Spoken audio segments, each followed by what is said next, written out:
This podcast is brought to you by the IIEA, sharing ideas, shaping policy. I just have the great pleasure of welcoming our panel and indeed our moderator, Francis Fitzgerald, who is one of those people who literally needs no introduction, but just thank you very much, Francis, for being with us. The topic of the discussion today is developing a life sciences vision for Ireland, the EU agenda.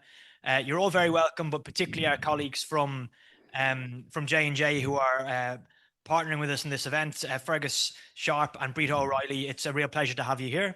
Without further ado, I'm going to hand over to Francis and you might introduce the panel. I will, of course. Thank you very much. Good afternoon, everyone, and welcome. And thank you all for being here. And can I say a big thank you to Johnson & Johnson for supporting today and being here with us, and to the IIEA. They're topical as always. And really, this discussion, it's a very appropriate time for it for all sorts of reasons, not least the EU policy that we know is out there, the work on the Irish strategy for life sciences, the upcoming Irish presidency, which hopefully will give us opportunity to delve into more detail in this area. And it may well coincide with some of the further EU legislation that's needed. Critical area for us, as we know, from all points of view, from an economic point of view, job creation, employment obviously key in this area, the possibility of really developing our leadership within Europe. And of course, at the end of the day, it is about creating a society that's better for everyone, that's healthier, that meets the needs of people in our health service and beyond. So a really interesting and important topic for us to discuss today. So I've got a great panel here with a lot of expertise, varying between focusing on Ireland specifically, and then Ireland in the EU context, and then also looking at European developments and how do we fit. And the big question, of course, of innovation, competition. How do we keep innovation in Europe? How do we compete? How do we keep Europe competitive? The very big question. So a great panel. I'm going to introduce them in more detail before I turn to them individually, but it's Maurice O'Connor, Anouk de Vries. Thank you for being here with us from Brussels today, although you have responsibility for a very wide area. Darren from the National Institute for Bioprocessing Research and Training. But we're first of all joined by Pilar Aguar Fernandez, who's joining us from Brussels today. You're very welcome, Pilar. She took up the role of Director at People, Health and Society at DG Research and Innovation in the European Commission at the start of September.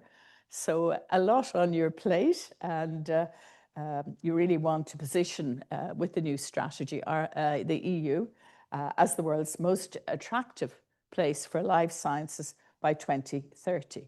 So we're looking forward very much to your presentation. Pilar, you have a lot of experience, both in Brussels and indeed in Spain. So we look forward very much to hearing what you have to say in our introductory remarks from you today. Thank you very much.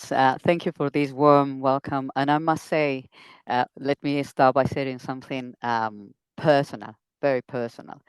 Actually, before I knew I was taking over this position, I had registered for it in my former capacity. Yes, you see, life is very interesting. And I even planned to attend in person, because my previous position, the one I just left, as you say, from the 1st of September, I'm back in Brussels, was working for the European Commission, but in a place that some of you may recognize or may know, in a place called Grange, called very close to Trim. So I was a Conti Meets girl for 4.5 years, in a way, where the European Commission has an office dealing, a directorate dealing with food and health analysis and audits. So as you can see, I'm really pleased to present the life science vision today, because in a way, I think that Ireland has been part of my professional background and still is very close to my to my heart. So, but as you said, I am back now to DG Research, and it's my pleasure to introduce you to the life science strategy for Europe. Let me hope, well, I apologize in advance because I think I have an issue with the computer, so I may not see you while I'm presenting.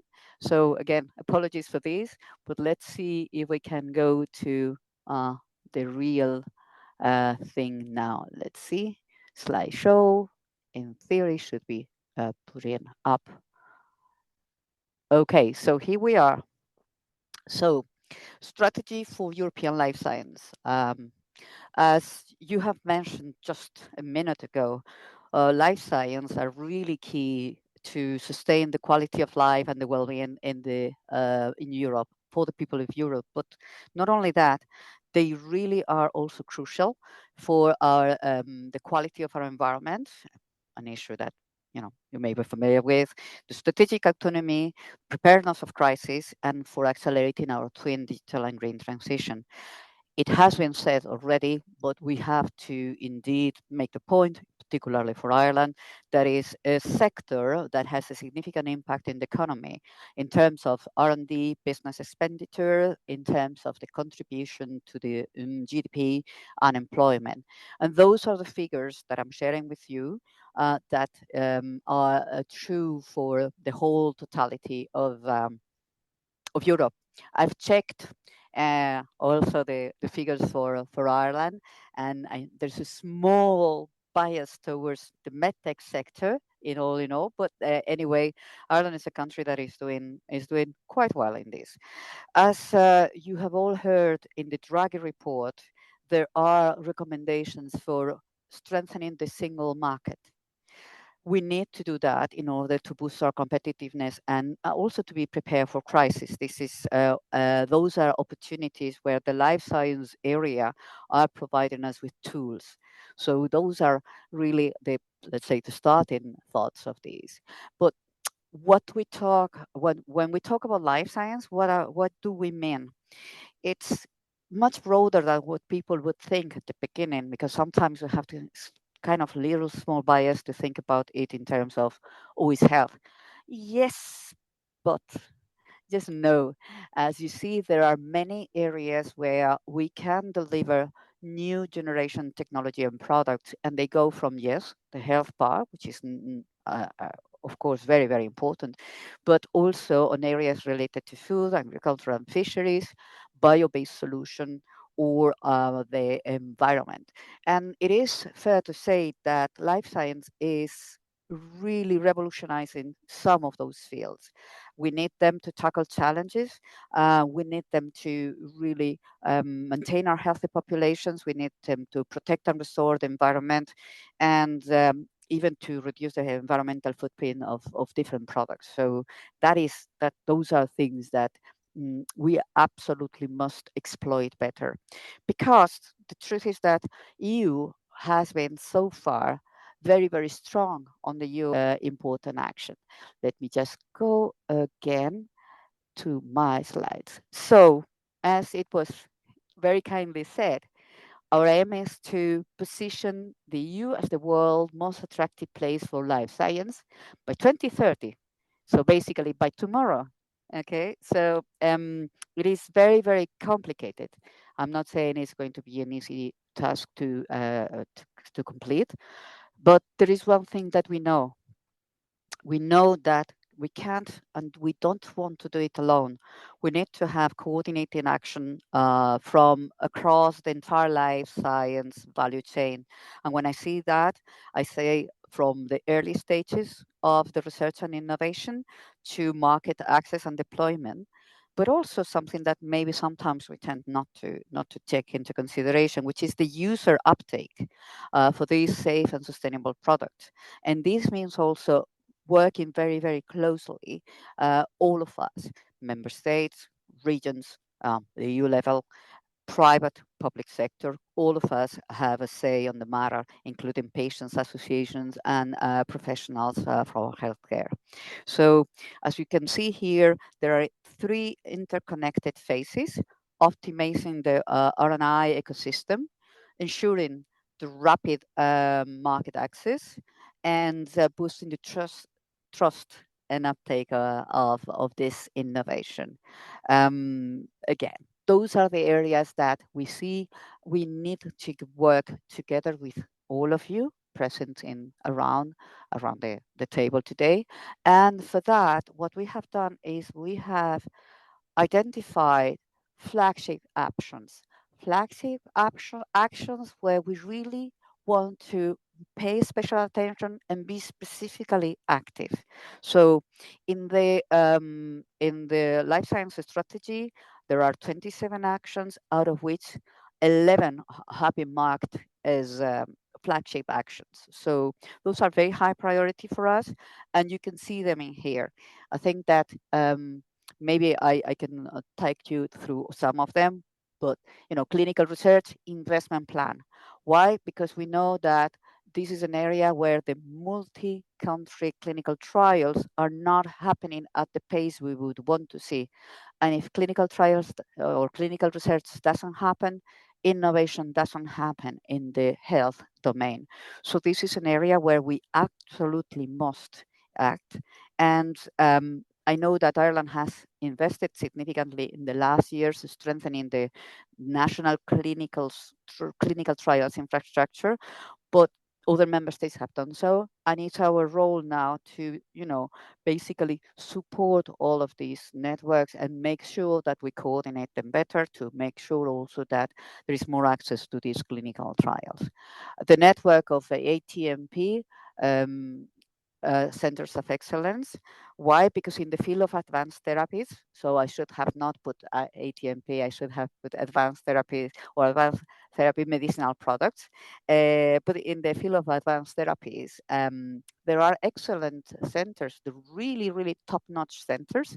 But what is missing is the opportunity to have them even performing better.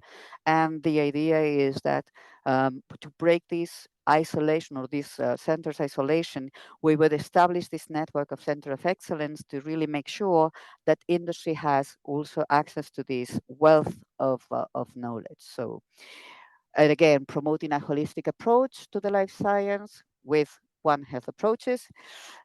For One Health, let me say one thing, easy said than done, because the issue with One Health is that it is, I think that everybody understands what we're talking about. However, because it touches human, animal, and environmental health areas, everyone has a different vocabulary. Disciplines are not really that working that well together.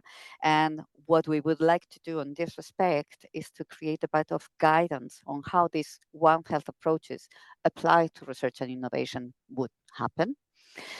Something also very interesting, the microbiome initiative. As you know, there's growing evidence that in the area of microbiome, there is this very, very high potential to very promising potential for a number of applications, and we would really like to tap into that potential, if I may say.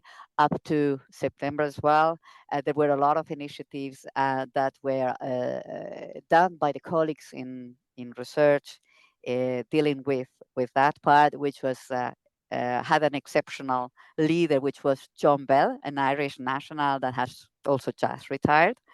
Climate change and health, research and innovation agenda, and finally in this slide, the idea that to really harness these life science strategy and make it fruitful, we do need to unlock the power of data and of artificial intelligence for this innovation. And what I mean by that is pretty simple, but very, very complex to tackle, because we know that life science produces an enormous amount of data. They are very much data-driven sciences, but there are different interlocutors and different member states. Data formats are very difficult. They are different regimes. They are not well interconnected. They are not interoperable. And this all creates really a lot of hurdles, including legal uncertainty. So the idea is to bring together all the authorities that are involved in these regulatory frameworks to see how could we achieve better harmonization that would really help research. Let me go through some of the last flagship actions. So life science career development, because we do need to strengthen skills and careers in this area. And this is an area where obviously attracting the best talents and adequately equip this life science scientists is critical. If we don't have skilled workforce and researchers, we will certainly not be able to promote all the other actions. On this, I know firsthand experience. I know how well positioned Ireland is, but we need to bring all the member states together to really push for improving these opportunities, promoting responsive regulation. And here I'm pretty sure that some people around the table knows very well or firsthand that, well, there are a number of hurdles in the current regulatory landscape for the biotech sector, because it's really a research-driven, a very fast-moving field, and it is pretty obvious that perhaps there are also areas on this regulation that or the regulatory landscape where we can do much better. So the colleagues in DG Santé are working on the EU Biotech Act with a lot of support from our side, because the idea there is to create an enabling environment that would accelerate the transition from products from lab to the factory and then to the market, will of course maintaining the high safety standards that are trademark of EU products. So in this respect, I don't have to say much about also the second point on the regulatory part, because around the table and are many of the experts that know firsthand as well that there is room for simplification and improvement on the medical devices and in vitro diagnostics regulation. This is being looked at, as you also know, and I am very confident that the colleagues are working very, very hard to bring these improvements to fruitful to a fruitful initiative even by the end of this year. So I'm confident that this will happen pretty soon.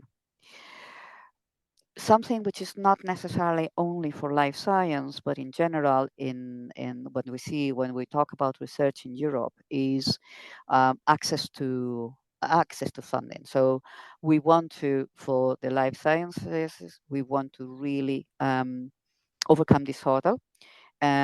Because particularly in this field, the startups are really finding difficulties to have access to private investment in particular. So in this, the colleagues in the European Innovation Council, they are looking really into how to bring potential investors to their portfolio of science companies, and they have something which is called the Trusted Investor Network, which is going to be really going to be on top for this life science.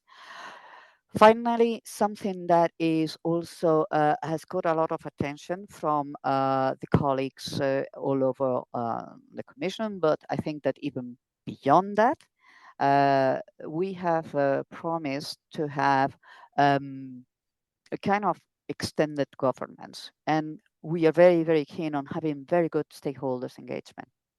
So one of the flagship actions is the creation of a life science coordination group. Let me explain to you why or how does it work. So we have realized that in a number of member states, they have certain structures that allow to coordinate teams working in different ministries or departments to work together on matters that are related to life science.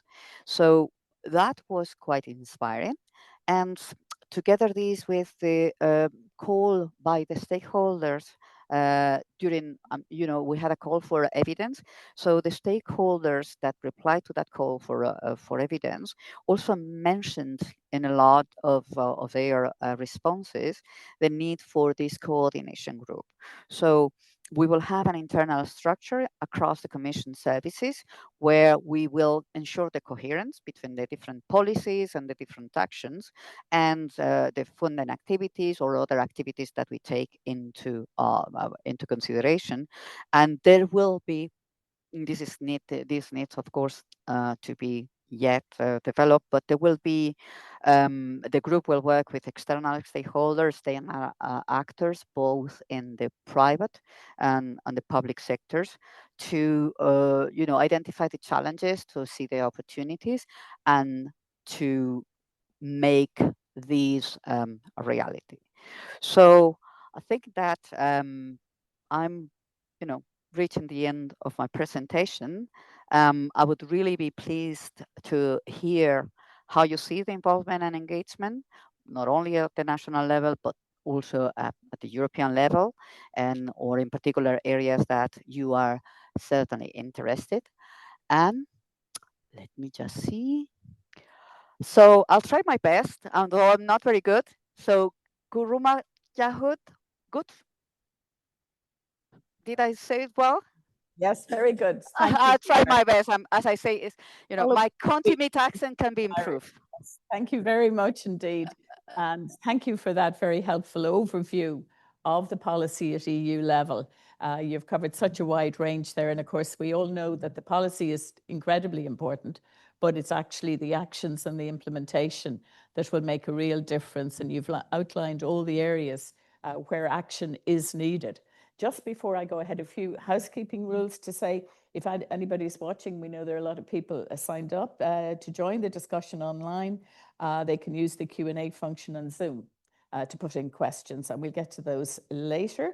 And obviously, for any of you in the room, please just raise your hand and we'll get a microphone to you, and just say who you are and who you're representing here. And I should say to you that today's presentation and Q&A is on the record. And please do tag the IIEA and Johnson & Johnson, Innovative Medicines Ireland, if you want to continue the conversation on social media.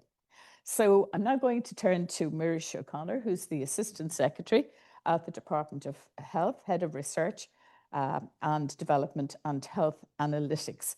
And of course, the Department of Health is a very important part of the strategy that we need in life sciences going forward. But of course, a very key part will be the working cross-department as well, Mirish, and you might address that later. But to begin with, what I wanted to ask you, given that we're developing the life sciences strategy here, how do you see this aligning with what we've heard from Pilar in terms of the European strategy for life sciences? And what are the opportunities and indeed the challenges for Ireland as we face into developing our own strategy? And where do you see the opportunity in what Pilar was saying for Ireland? Thank you, Francis. And thank you, Pilar, for the excellent presentation. I was struck by the great responsibility you carry, if I read, you're Director for People, Health and Society across Europe. So we support you. We support you in that.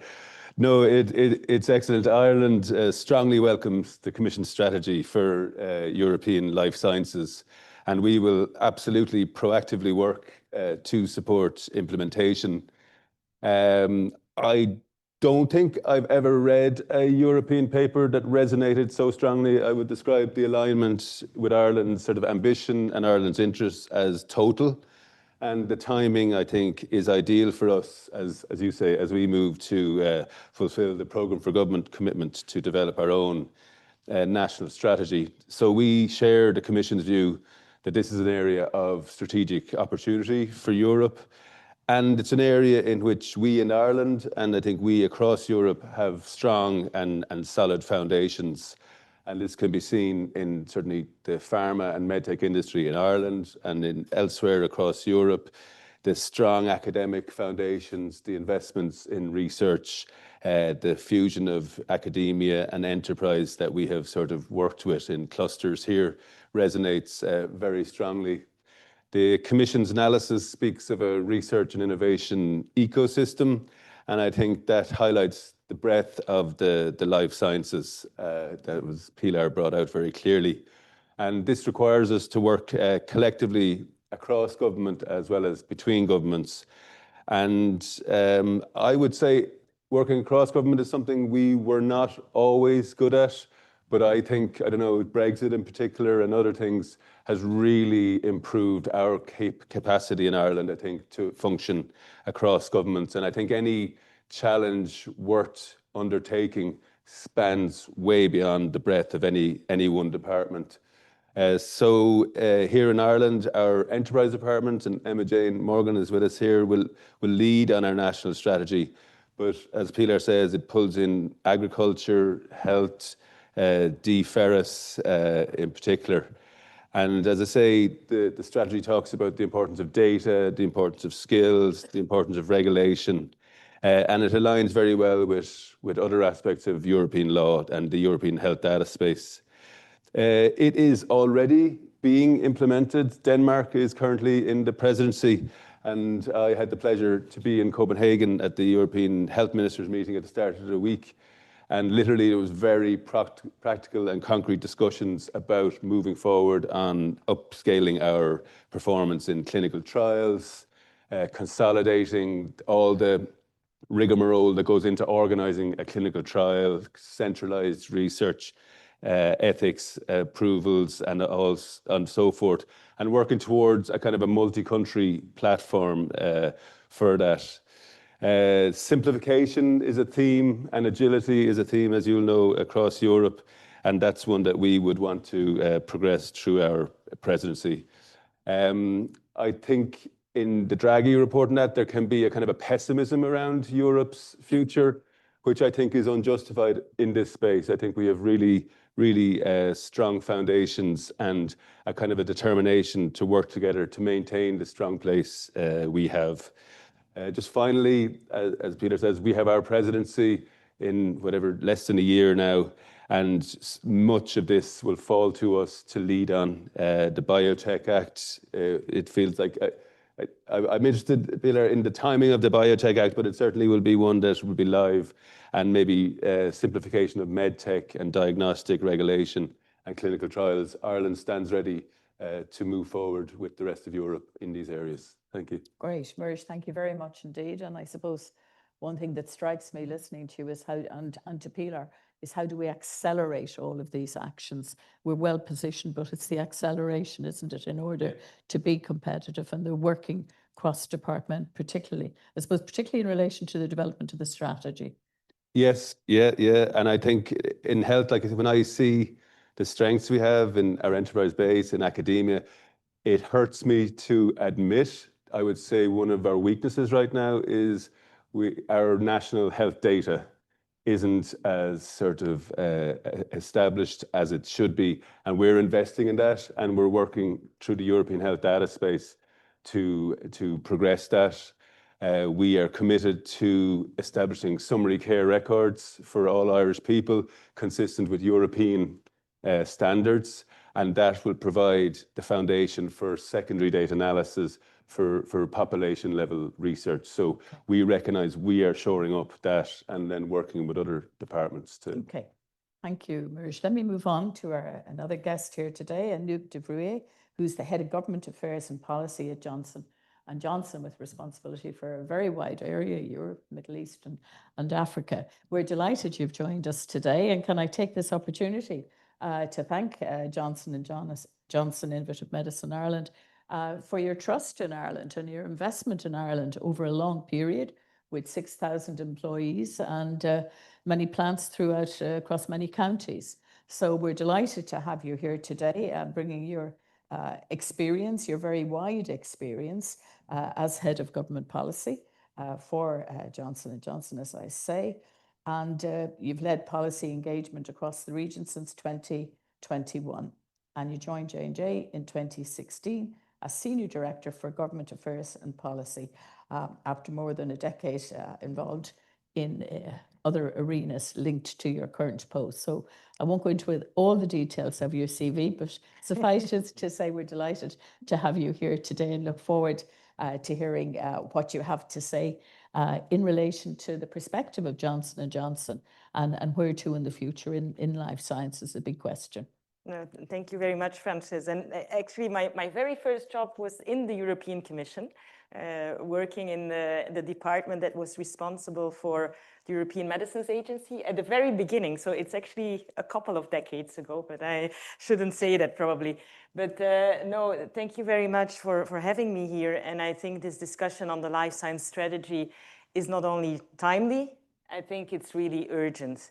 And it's urgent, and I'm not going to quote too many numbers, but I know from our industry association FPA that based on their analysis, 25% of Europe's share of clinical R&D is now happening elsewhere in the world, and I think that says already a lot. I would also like to take a step back, because the life science sector, if we want to be successful, as you were saying, from the lab to the patient, we need to look at it in a broader context. And we need to look at it in really the global value of health context also, because investment in health is too often seen as a cost. And as long as we don't shift that paradigm, I'm afraid the life science sector will not be able to be successful. But that's where we come in, and Johnson & Johnson both has medical devices and pharmaceuticals. I work in the pharmaceutical sphere, but if I can, I'm happy to take questions on medical devices as well, but it's not my specialty area. I can say that, as a sector, we have had a track record in the life science and health approvals. If you just look at HIV, hepatitis C, 95% of patients can be cured today.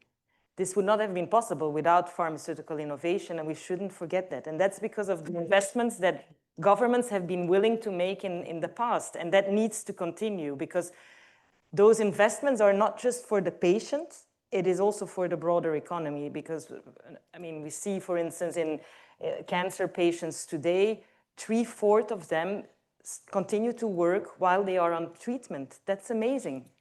That's really not how it used to be, so we need to continue to do that. Now, to respond more specifically to your question, what can Europe do with the life science strategy on this? I would love to see, for instance, the European semester process, which is, for those that are not familiar with it, the budget cycle that Europe has with the member states, to move from a purely procedural thing to one that prioritizes what matters. And I think every individual will agree that health is what matters. So why is health in these budget cycles and investment in health and hence innovation always deprioritized? So that is something I hope this new strategy could bring. And I know that hope is not a strategy, so we'll have to work together to get there. And secondly, the Biotech Act, you referred to that as well.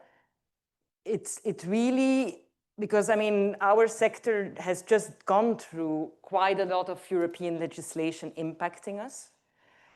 And these legislation discussions have started at a different time when we were not in the context we are in today. Now we all know the global context we are in. So this Biotech Act, we have to get it right. And getting it right means not adding more legislation and complexity, but taking that out. And I think you've also mentioned that already. So maybe I'll stop there for now. I have other things I would love to say, but I'm sure I'll get a chance later on. Okay, thank you very much indeed, Anik. And very interesting points you make about how much we focus on the cost of health as opposed to the real outcomes and the frame with which this is often discussed. And that's something for us to perhaps take up. And how the new legislation, how it's going to be framed. Is it going to free up, or are you a little worried that it might be too, if you like, heavy, too top-down heavy? Is that a worry you have about the Biotech Act or the EU for Health? I think we're hopeful on the Biotech Act, and we've been getting very positive signals from the European Commission and the member states involved that that's the intent. that a big intent is simplification, and it's one of your flagship initiatives, but that hopefully will not just be only about medical devices. I mean, that's great that that's in there, but there's simplification in the clinical trials environment. There's simplification in getting permits for new plans that we, for instance, want to have. I mean, there's other areas where simplification could be possible. And I think the second piece, there's maybe room also for more incentivizing of innovation as well. I mean, in the previous legislation that we're now finishing soon, the pharmaceutical package, those incentives haven't really come through heavily. So maybe here there's openness to rediscuss that. Okay, Yeah. we can take that up in the discussion. We'll go on to our next guest speaker, and that's Darren Morrissey, Darren is the CEO of the National Institute for Bioprocessing Research and Training in UCD premises, but independent, right? He's emphasized that very much to me earlier. And you've held that role since 2020, leading the organization's mission to support global biopharma manufacturing through advanced training and research. And you were previously the CEO of the Health Research Board and also obviously Director of Programs at Science Foundation Ireland. So a great background, and we're very interested to hear your perspective, I suppose, on how the EU life sciences strategy will shape policy here in Ireland so that we stay competitive and innovative and all the things that we know are required, not just in Ireland, of course, but right across Europe, given the statistics that are a little bit concerning when we compare with America. Despite the great progress and the great economic impact here in Ireland and across Europe, there's still a lot of potential. So perhaps you'd give us your views, Darren, on how we make the very best of this European strategy in Ireland over the coming years. And maybe you're going to focus on this from the perspectives solely of Ireland, right? I wouldn't say solely of Ireland. Ireland for the benefit of Europe, right? So, yeah, Francis, I should have said that. Thank you for the intro. Yeah. And I think I'll short circuit the National Institute of Blah Blah by saying NIBRT. NIBRT is what we go by, but essentially what we are is a biopharmaceutical manufacturing focused research and training centre established by IDA Ireland around 16, 17 years ago. So we're relatively new, but we've played a big role in that important sector and industry. I'll pick up on a couple of words that you used a few times across previous questions. You spoke about this EU life science strategy being really welcome, but you spoke about implementation and you spoke about acceleration. And to that, I would add another key word from an Irish perspective, which is, you know, when it comes to accelerating and implementing, you also need a degree of focus. And focus, from my perspective, I'll make no apologies to say that Ireland should be focusing on areas of key strength. Now, Ireland has great strength across the life science sector in research in areas like microbiome, which Pilar spoke about, immunology, genetics research, very strong kind of capabilities in medtech as an industry sector, but also how, you know, that crosses over with academia and research. I will advocate very strongly for the whole area of biotechnology and biopharmaceutical research. I'll make no apologies. I probably won't mention the others for the rest of this discussion. Biopharma is a really important sector for Ireland for obvious reasons. Lots of FDI, foreign direct investment. It currently accounts for about 25% of GDP. That is a threat that we're obviously listening to a lot at the moment in respect of, you know, geopolitical changes and whatnot. But it is also a huge strength for Ireland, and it's a huge strength for Europe as well. And when you think about when you think about manufacturing, you know, I probably lose 90% of the audience because no one's kind of interested in manufacturing, heavy lifting, you know, industrial processes. But biopharmaceutical manufacturing is a different animal. I mean, you're talking about the harnessing of biotechnology, which is lab work, which is molecular biology, which is all of the great advances we've made in the last 20, 25 years to produce medicines. And the manufacturing processes in biopharma are not static things. They're constantly evolving. They're evolving to try and take costs out of medicines. So you harness the capabilities of your genetic engineering, your biotech, but you also harness the capabilities of your tech.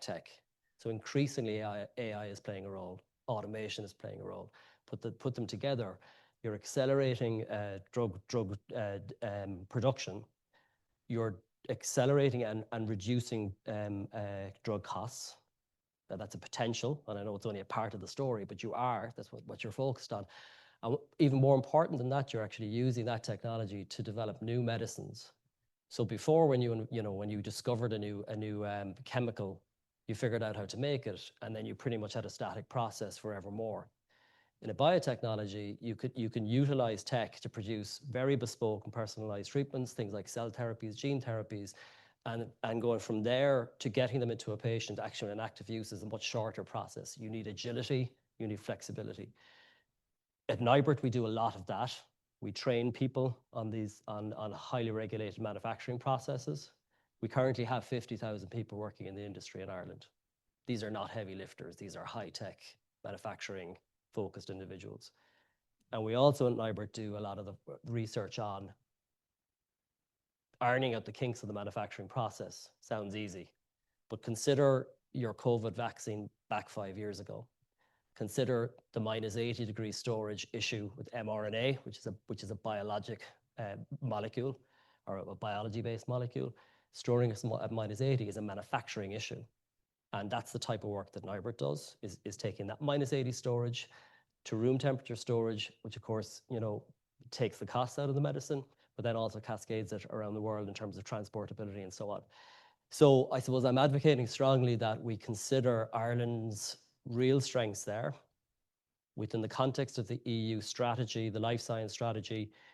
How do you do that? My view is you look at the areas that Pilar spoke about. So things like the ATMP centers of excellence. What are they? It's a good question. What are they? They're written down in a strategy. We need to implement them. So ATMPs are advanced therapies. They're advanced therapeutic medicinal products. That's what the regulatory term is.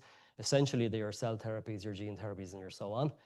Ireland can and should be playing a role in those within the context of the expertise that we've built up over the last 20 years or so in biopharma manufacturing and biotech. You have bioclusters, EU bioclusters. Again, what are EU bioclusters? That needs to be interpreted. It needs to be worked out. And then we need to figure out the role that Ireland plays and harness that capability in tandem with other biocluster locations around Europe. Spain, particularly Catalonia, very strong in the area. Belgium, very strong in the area. Denmark, very strong in the area.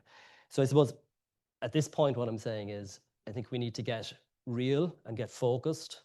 And we need to consider the role that Ireland can play through our areas of strength to then help and deliver for Europe as well. Because I will acknowledge that Draghi can sometimes be interpreted as a very pessimistic report.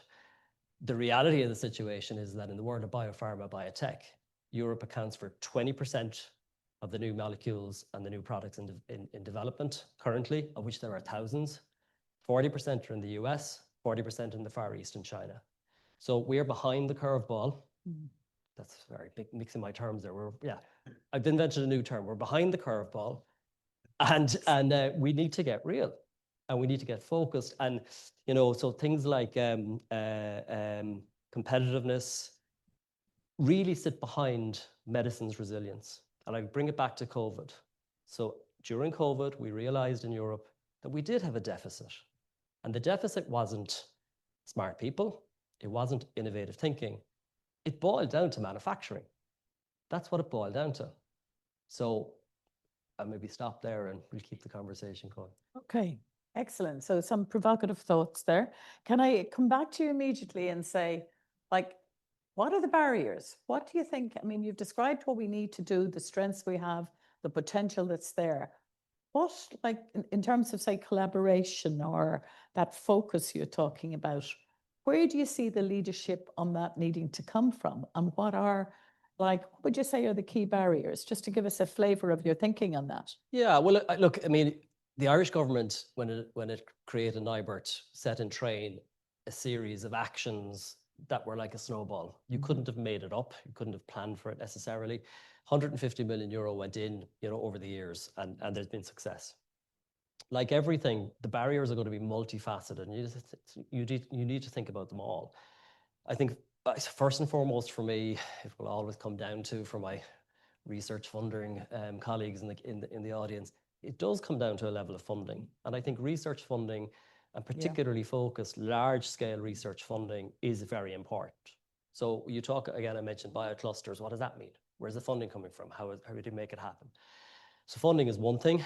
I think that creating an environment where the industry, big and small, can collaborate very closely with the innovators, who can be in universities, but they can be other places as well. They can be in small startup companies, creating that kind of atmosphere and environment.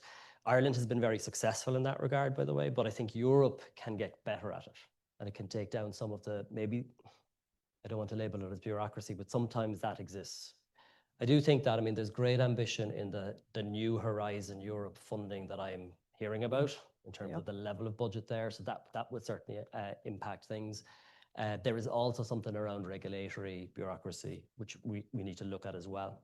That's where your molecules that are in development need to get through the regulatory steps really quickly. In the Far East, they're excellent at that. You need to have the balance as well, and I'm conscious of that when I highlight that, Murish. So they would be three things. Okay, Murish, how would you, Anouk, you do come in, yes. If I may, but I go first as well. I don't want to jump. No, go ahead. Okay. No, I was going to say, it looks like you had my notes, because I also had focus and mindset as one of the as one of the main points. And I think that also means that we shouldn't try to do too much if we want to, get things done and start what matters most. And that is a little bit what I'm sometimes worried about when I see these plans, that there is so much in there to, at the end, probably please everybody a little bit, but at the end, nobody will be happy. So how can we really focus and have the mindset on those things that matter? And I think you mentioned already a lot of those. I also would like to maybe bring in there something Pilar said, that we need to look at it end to end. And that means barriers from the lab to the patient. And I think there, on the terms of the patient side, and getting quick access to the treatments when they are found safe and efficacious, is something the whole of Europe should work to. And there I would also hope that countries that are big champions like Ireland, but also my own country, Belgium, of pharmaceutical innovation, that they also become champions in providing that rapid access to patients. For me, that is one of the things that seems to be missing, where I see less of a role for Europe as the European Union to play a role, other than making sure member states invest, but where every government should have that as a top priority as well. That's such an important point, and I'll come back to Pilar in a moment, just after hearing from Irish on your response to that need for, for focus and acceleration. I would absolutely support the points made, and I think NIBRT is a wonderful example of what we can do extremely well. That interface between academia and enterprise is fantastic, and it's one of our great strengths. I've had just personal reasons to dive in around CAO options in higher education, and I was in higher education for a decade in career, worked very closely with Philip and others, but must say, phenomenally impressed with the relevance, the sharpness of the sort of portfolio programs that are available. MedTech is particularly strong coming through in terms of undergraduate options, and I think that responsiveness of our higher education system is one of our strengths. We have pockets of excellence, I think, and I think there's many European member states are in a similar boat, and the challenge, as the other panelists have said, is upscaling, getting over ourselves. We're very precious about our arrangements for ethical approval, and each side thinks they do it just right, So it's about Ireland readying ourselves to perform on a bigger stage. I think we have the skills for it, and we just need to bring a coherent, coordinated national infrastructure onto the European stage, and we're moving on that already, even ahead of the development of life sciences strategy. There's clinical trials sort of recommendations, a commitment to double clinical trials, to have a single kind of arrangement for ethical approval, and to have all those sort of the bureaucracy, the back office recognized across different sites. Europe is talking about sort of respecting the ethical approvals in other jurisdictions and rolling it out even quicker. And that's where I think Europe is vulnerable, the slowness, the sluggishness, and how different regulations across Europe interface with each other is a challenge. So at a national level here, you're really talking about more coordination, which the strategy should give a good opportunity for, obviously. Yep. But, you know, lots of, if you like, centres of excellence, people of excellence, all sorts of innovation. But maybe, are you kind of saying that there's a more coherent approach needed with everybody? Yes. Completely. Yeah. Completely, yeah. Pilar, can I come back to you and ask for your reactions to what you've been hearing? Yeah, of course, of course. I mean, I see that we're all really very much in the same wavelength. We see that, and it's pretty obvious that some of the Irish, I would say, concerns or hurdles or challenges or areas for improvement, we can say that they are not unique to you. Although Ireland is well placed in with regards of things like innovations or even skilled workforce, but you're still would benefit also, as it has been mentioned, by perhaps being more active on the clinical trials part, or being also in a way more coordinated. So what I sense here, and what for me is the take-home message, is the readiness and the eagerness of Ireland to really jump on this opportunity and make of this challenge really a significant opportunity, as it was said by one of the speakers, for Ireland in Europe. So I like that type of approach that is not, only looking at the national arena and the national schemes, but also on the European dimension. And this is really, for me, a very important message to take home. So I perceive that this is also the case in other member states, as also has been mentioned by some of the speakers. There are pockets of innovation and pockets of strength in different corners of Europe. And our role and our goal and ultimate objective is to bring all of this together and really boost that part. So I'm really pleased to hear these take-home messages. And indeed, we're really ready to cooperate always with all the member states, and in particularly Ireland. You will have, as it has been mentioned as well, the presidency in the second part of next year. So we're really looking forward working with you, as we have been doing also with the Danish presidency, because you know that they have been extremely active and they're really pushing for work in the council as well. So it has been mentioned that, and I really have much more to say, but perhaps our time is really running really short. Thank you. Thanks very much, Pilar. A few very quick questions for you. Do you Sure. have a time frame? I'll go through them quickly. Let's go. Some of them have come in online. Do you have a time frame for the legislation, the EU legislation? We're wondering particularly how it will, coordinate with the Irish presidency. That's one question. Very quickly, yes. For you, Ludwig de Grave has asked, what factors are delaying clinical trials? I saw that in the chat. are delaying the deployment of yes. clinical trials? Okay, that's the second question. There's another one for you, and that's about, if we want to compete with China and the USA, we need to see a better European single market for life science talent. Innovation to enable a better union of skills. That's from Sean Fay, founder of Whole Village Hiring. So just those three very quickly, Pilar, before I go. Very quick. Yes, absolutely.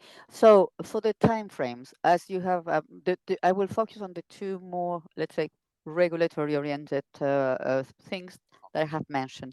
So the revision of the current legal framework for medical devices and in vitro medical devices, it's been currently, really revamped.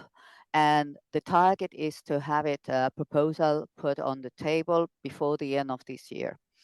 Then the second thing is for the Biotech Act. There is actually out a call for evidence. So basically, anyone can, bring information or share knowledge or give ideas. So that's something that I would want to just flag to all of you. The tentative, and please again, let's or try to be merciful with me. The tentative idea, it's before the end of 2026. So perhaps we're talking about, having a proposal on the table by the time of the Irish presidency, Q3 maybe. We shall see. Again, please don't take these as a fixed, but this is our goal. So this is with regards of the timelines that have been asked. With regards to the clinical trials, there are myriads of things that make them complicated and difficult. I'm talking, of course, about multi-member states clinical trials. And it would be wise to say that it's not only regulatory concerns, that of course there are regulatory concerns because there are different legislations that apply, and this creates challenges, and they might be also different interpretations by different member states, but there are other issues that are not necessarily only or primarily regulatory. So, for example, education and training and the workforce that has been, mentioned sometimes. So there is a lot of demand for people with experience or really good background on clinical trials and research in the research sphere, and there is not really a good education on that part. So for example, good clinical practices is not something that is mandatory for the healthcare professionals. That's one of the things. There are other things that basically are like the complexity, really the difficulty of all the information that is asked and needs to be revised and assessed. It's really complex. It's a really complex amount of information that is also interpreted in different manners by different member states. So that's very clear. We also have to acknowledge that not all the European countries have the same capacity and participation. So, for example, we see that the US 13 countries have more limited capacity, and that's something that we really need to boost. There are other issues that there are almost, I'm not saying impossible to fix, but difficult to fix. Access to patients. Sometimes you don't find the patients, so matching the patients with the trials is not linear. So that may also hamper the thing. Finance has been mentioned as well, but also something that I think it is important, publishing negative results. So this is a significant challenge because indeed we need to promote transparency and trust in clinical research. That's something that is not very evident. So just to cite a number of things that there's a lot of complexity. There is a lot of complexity. And just on on the skills. Single market, obviously. Yes. On the single market, we are proposing, I mean, this is not only for the life science, but in general, there is a proposal called ERA, which basically it's about the European research area. It's what we call the fifth for the single market. We're trying to create a single market also for researchers in Europe, which is, as I say, beyond the life science strategy, and is one of the also flagships for this commission, for our commissioner, Zaharieva. Thanks very much, Pilar. I'd like to go. Welcome. Thank you. Let's see how many questions we have here. Can I get an indication who would like to contribute? Okay, I'm going to take a couple of questions together. So I'll begin over here, and you might say who you are and if you represent an organisation. Thank you. Thank you. My name is Avril Kennan. I'm the CEO of Health Research Charities Ireland, so an umbrella organisation for 45 charities together representing about 2 million people. Francis, I'd like to come back to something you said at the start about the public good. And having had a couple of family members in hospital recently, obviously modern medicine has come a long way but the average hospital experience is very, very far removed from the kinds of things we're talking about today: ATMPs, genomics, clinical trials, even research. So I'm wondering, what do the panel think we can take from the EU strategy and apply it here that is going to change that experience? Thank you very much. I see two women down at the back there. I'm going to take you.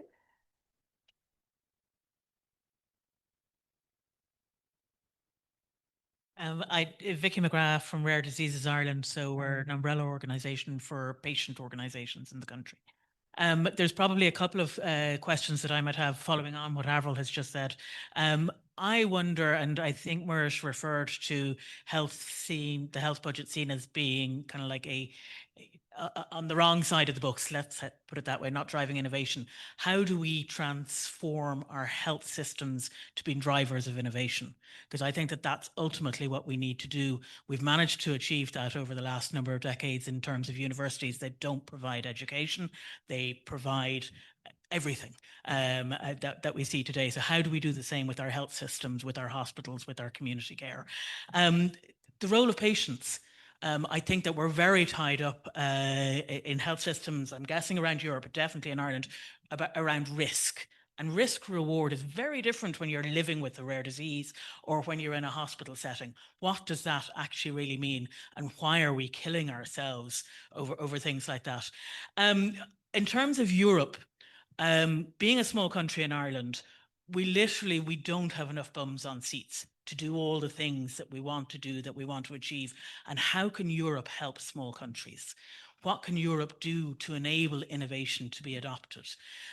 This isn't just around clinical trials and reimbursement, but how do we get more newborn screening? How do AI adoption? How do we get more genetics testing? What can Europe do to make it easier for small countries to do that?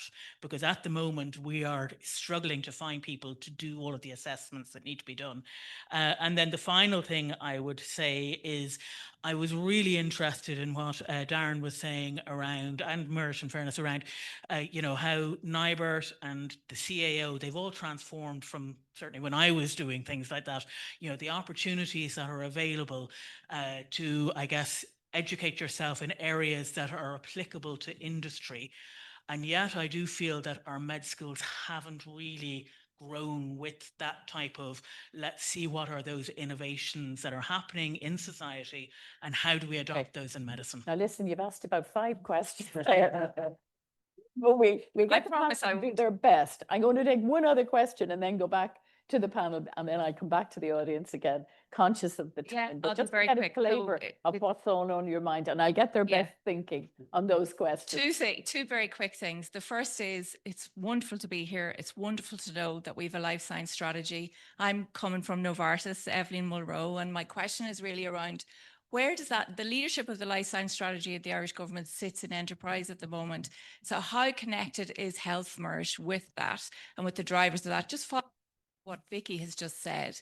And the second question is, that connection between your speaker from J&J talked a little bit about this fast and fair access. How connected should our life sciences strategy be in that context? Because we look to what's happening across the water in the UK, where there's been moves not to invest in biopharma going forward. And Darren, I'm sure you've been watching that. And all of this is connected to how we value innovation in the ecosystem. So I'm just conscious, I know there's some talk around this at European level, but just in terms of the Irish context, those two. Right, I'm going to stop. Thank you. Great questions and plenty of scope. Would you like to go ahead? I can choose the question I answer then, because there were so many of them. Answer the hardest one. And I'll try maybe to blend my answer across some of the questions that we heard. And I think the one, that links also to what I was saying, looking at the broader picture, the broader pie, not just the small pharmaceutical budget, but rather the broader healthcare budget. And I think that links also to healthcare modernization and the patient experience in the hospital. There is actually some recent data from OECD that shows that if we would only eliminate half of the ineffective spending in healthcare, we could save 1.2% of GDP. And I know you guys don't use GDP in Ireland, but I know everybody knows what it is, right? So that is enormous. I mean, and that is only if we would take out half of the wasteful spending.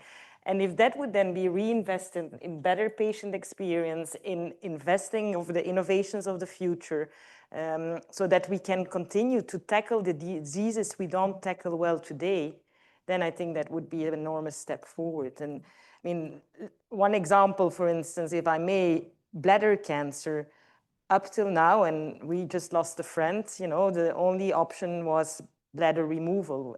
I think we're going to finally enter the 21st century for bladder cancer patients with treatment options. But if we don't invest in those innovations today, then they will not reach the patient. So again, I think that's one of the things I heard.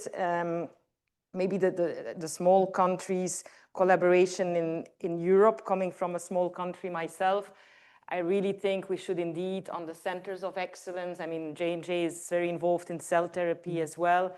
We need hospitals that know how to do this, and we shouldn't maybe invest too many resources in making all hospitals being able to do that. So those are collaborations, and would that make sense beyond clinical trials where it absolutely makes sense, where we should build on Europe's strengths.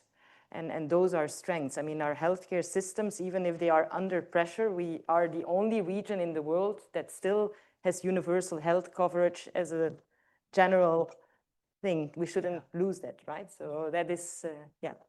Darren, let me come to you. That sort of, I mean, you can hear a certain frustration, if you like, from the questions about, like, how do we make sure the patient experience, you know, given this, all of the fantastic innovation we're seeing, there are like so much innovation in medicine. We're dealing so much better with so many illnesses, cancers, et cetera, but there's some kind of frustration there about, like, how does all this fit into the broader health scenario, if you like, health budget? I'll ask you as well. But okay, there was a lot of questions out there, yes. and I don't really know where to start, but suffice to say, I'm going to be the contrarian sitting at the end. Yes, go for it. I was advocating for manufacturing earlier on, and I think that's important. In this instance, I'm just going to pull on some of my past experiences. So I was a biopharmaceutical person working in commercial clinical trials, market access. I worked on pricing. I worked in funding research with the SFI. I worked on funding health research and on health policy with Murray in Health Research Board. Now I'm in manufacturing. And I guess what I've learned over the years is be careful how you take a bunch of really important smaller topics and converge them under a banner. Life science strategy is a life science strategy. If you read it, it's a life science strategy to advance European delivery in the life science sector, which society and the economy will benefit from. And in fact, it's reverse order, the economy followed by society. So I would just caution, be careful to take all of the smaller stones and converge them into under that one banner. I'll come back to focus. For me, I think that, you know, you can benefit looking through the lens of what can Europe do to be better at delivering big things. And one of those big things is for patients. It is about better joined upness in the health system. It does come back to what Murray was talking about in terms of health data and coherence there. For Ireland, but I think also for Europe, I think clinical trial infrastructure is absolutely critical, but it's actually very, very much blended across with the health data as well, because there are smart ways of delivering trials, and there's frankly stupid ways of delivering trials, and the world is getting smarter. And actually, you don't need patient cohorts of 1,000 and 10,000. You could do it with 10. But you got to do it smart, and you got to get your genomic data right, and you got to get your kind of more operational data right behind that. But for me, it comes back to focusing, like, pick the big boulders to move first. Forget the pebbles. And the more, I'll be frank, the more noise you get about, well, what about disease area X or disease area Y? I think you can move a lot more if you move the big stones. And I'll go back to the UK example. The UK example has nothing to do with drug pricing in the UK, in my opinion. It's a series of bleeds out of the tire. It's a series of punctures that have been going on for 20 odd years in the UK. It is a system failure in the UK.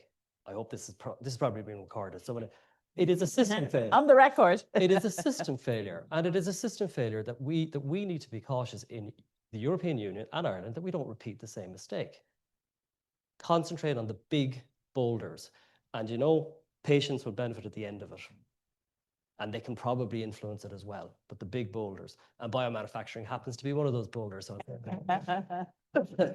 Very, very interesting, Mirish, your response to that.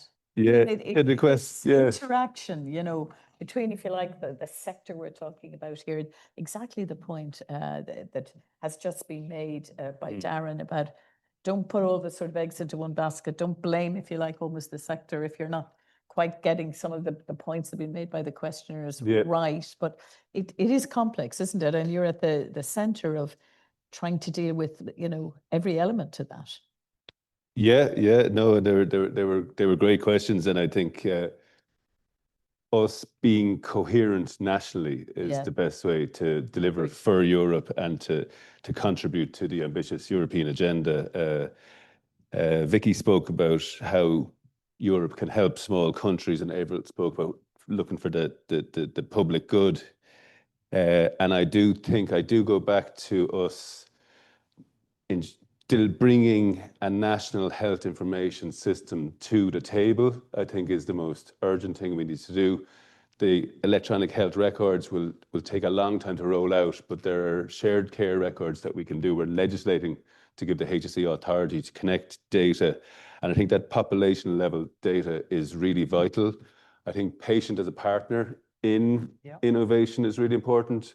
In Denmark, again, and I'm sort of processing quite a bit of envy coming back from there, but it's all within our own reach, where patients have access to their own health information and can signal sort of a proactive interest in contributing to clinical trials or sort of healthcare evaluations that might be of interest. And Vicky mentioned representing patients with rare diseases, and there's no better example of the value of Europe in kind of scaling up for patients that might be a tiny minority here with, maybe one specialist.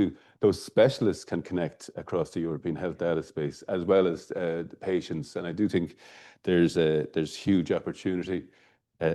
Evelyn asked how connected health is with enterprise, and I'm aware enterprise has traditionally found health frustrating. Like, it's a little bit like what Kissinger calling Europe, who do you phone? That's within government. But we've cultivated Emma Jane Morgan, trained her in health, and implanted her in the Department of Enterprise to ensure that the sector. No, but I think honestly, and something that gives me great sort of job satisfaction. We are good at connecting across departments now. Yeah. We really are, and we will display it in the life sciences strategy in the months ahead. Good to hear that, actually, and also your point about patients and really opening up the space for the feedback, and at the same time moving ahead on excellence and innovation, as you were saying. And Francis, our budgets, we are not in the situation you describe of contracting. We have absolute commitment to health, to the discomfort of our Department of Finance. Super. Yes. Doubt about that. Look, we can't give all of the answers, but I think it's been a very interesting reflection. I think there were one or two other people just before we finish up, if that's okay, Barry. Let me just say, woman here, is there someone else? Yes, okay, two people. Anyone else? No. So let me take two other questions and then just do a quick round to finish up the discussion. Thanks very much. I'll be very brief. It's not so much a question, it's more a comment. And it follows on from the analogy of, breaking down those boulders. What I would say, and all credit where it's due, over the last 12 months, sorry, I should have said, I'm Angela Clayton-Lee, CEO of Cancer Trials Ireland. And over the last 12 months, working with department officials, we've really cracked through a lot of the GDPR barriers. So that is a huge positive that really should be acknowledged. We are poised now in terms of European tiers to really get our time down to about 30 weeks now to start a trial. And that's a huge improvement. We were 2 years ago at around 51 weeks. So what I'd also say, trying to end on a positive note, a huge within cancer clinical trials in Ireland is ironically the size of Ireland And that's because of the infrastructure and the network of clinicians that exist through Cancer Trials Ireland. 98% are our members. We get them together. We discuss all the trials, the potential worldwide to collaborate and bring more trials in. So actually our size is a strength, and this is called out time and time again when we interact with global pharma and industry. We are in some aspects the envy of Europe because of that network of clinicians that we have. So it's very positive, and it is onwards and upwards, and we're definitely poised to take on the next tier of investment and move forward. Pilar is listening to that over there in Brussels, and there's a lot of opportunity there. One other question before we finish up. So Philip Nolan, Maynooth University. The question is, to put it simply, is the big boulder or the big set of boulders or big thing we're missing infrastructures? That in reality, our annual investment in health is not far off what it should be. Our annual investment in research is probably about 60% of what it should be. But what we fail to do is think of infrastructures other than buildings. And to put the question, the big things that we need to focus on to participate are data infrastructures, process infrastructures. We don't invest in people to do the apparently unsexy things that allow research on scale to happen. So that's the question. Is that the big missing piece in the Irish jigsaw? Take that as the last question. And there was one from Martin Lawler and Open Mind that would take a lot more time. How do the panel feel about siloed thinking? Now, that would take a lot of time to discuss, but I think there's more under the question or the assumption behind the question than needing an answer necessarily. Maybe get a quick concluding comment and a response to that last very interesting point about infrastructure, and obviously there's progress on clinical trials. I'll start with you, Mirj. Yeah, I could be quick. Yes, I think Philip is right that we do neglect national level infrastructure, and when you think into the modernization of medicine with full genomic sequencing and that, again, sometimes our pockets of excellence each aspire to be a national centre of excellence, and it's kind of to our detriment ultimately. I think a population such as we are, 5.4, approaching 5.5 million, really requires, I think, more top down, so that, like I say, we are a coherent offering then into the bigger European arena. Okay. Well, maybe I refrain from commenting on the infrastructure, but maybe my concluding remark would be Johnson & Johnson has been for 80 years in Ireland. We're celebrating the 20 years of our biopharmaceutical plant in Cork this year. We look forward to the Irish presidency, and we hope that the Irish innovation tiger will team up with other countries in Europe where biopharmaceutical innovation is strong, and that we can look at it from a broader perspective. Because at the end, health, I mean, it's what matters for every individual. For everyone. That's so true, Anouk. Darren. And I'll just go back to the infrastructure question. I think it's a really, really good question, Philip. And I think that it is one that I wholeheartedly agree with. I do think that Ireland has been very good at a process of kind of bottom-up self-assembly. And we've done it through what I would kind of say is little tranches of funding here and there that really smart people cross-sectorally and cross-institutionally assemble into something. In fact, Cancer Trials Ireland is a really good example of it. Aguar came from just that. History, you go back in the history, all the assembly is. And I think it's long overdue that we get some real coherence on some of the real nuggety topics, top down, and driven by intent, funding, decisiveness. To go back to your terminology, implementation and acceleration through it. Yeah. And you could pick the topics, but genomics certainly is one of them. You know, that whole area, health data. When I was HRB, Maurice, as you know, we focused very much on kind of that assembly of health data, the disaggregation, the anonymization, that kind of process, which is frankly using technology that's, CSO technology, stats office technology that isn't rocket science. It just needs a bit of focus on and delivery. So fully agree, and there's probably a list a mile long, but we have to prioritize that list. I mean, it's a great agenda for the new life sciences, strategy, and for the consultation period, and for the varying government departments of responsibility. Pilar, a quick word from you, and then we finish up. Thank you very much. No, it's been a lot of interesting, bubbling questions and thoughts. And for me, there is, I've just written it in the, as an answer to one of the questions. There is one of the founding fathers of the European Union, Paul Henry Spaak, said there are only two types of countries, those that are small and those that do not yet, they are small. So it is true that we need to make sure that we as Europe are coherent in what we do and we cooperate and communicate. So for me, what is really thrilling is to hear that you are in the process of really creating the life science strategy. I'm pretty sure that it's going to be very much aligned with ours, and only with cooperation with member states, with the patients associations, with the medical or the healthcare systems and skilled people and the industry can we make of this really convert a challenge into an opportunity for Europe. So that's my take away from the meeting today. Thank you. Thank you so much, Pilar, for giving us all of your time today. We're delighted you were able to stay for the entire event and really appreciate the input that you've had here with our other panelists. So on behalf of everybody here, can I thank obviously Pilar, Murish, Anouk and Darren for the agenda setting I think they've done for the new life sciences policy here in Ireland. And thank you all for your questions, for being here today, giving us your time. And finally, well done to the IEA and Johnson & Johnson for putting this series today particularly together. And thank you all again for being here. Thank you.